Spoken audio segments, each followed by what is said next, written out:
कि का करब रोई रोई अरे पाई पाई जोड़ के उड़ जाई सुगनवा एक दिन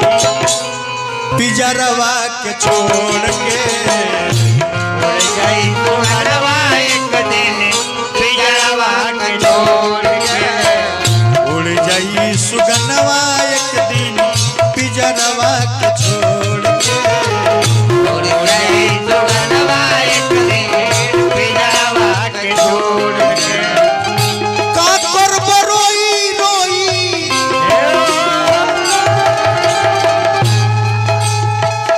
का करब रोई रोई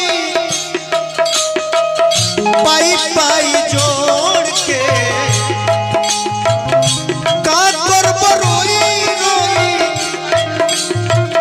पाई पाई जोड़ के सुगनवा एक दिन पिजरवा के छोड़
उड़ जाई सुगनवा एक दिन पिजरवा के छोड़ के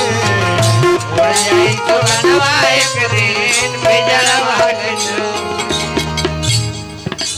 और आइए मेरे बड़े भाई गुलाब चंद खरवार जी की तरफ से आशीर्वाद बार बार प्रणाम।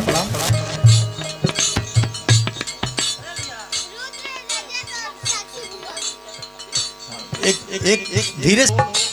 और यही कामना करेंगे काज जिस माता जी का अंतिम विदाई ब्रह्मभोज कार्यक्रम में हम सभी उपस्थित हैं, भगवान से प्रार्थना करेंगे कि अपने चरणों में स्थान दें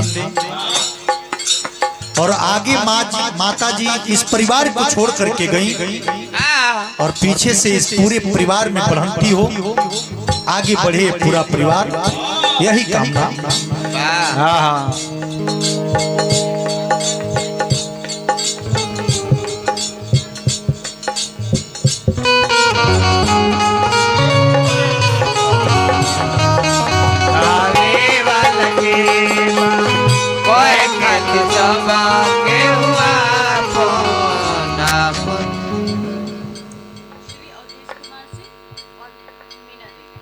और श्री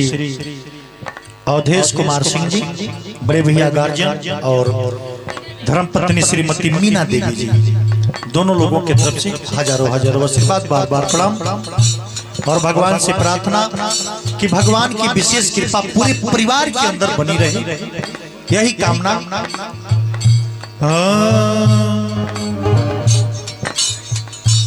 आ,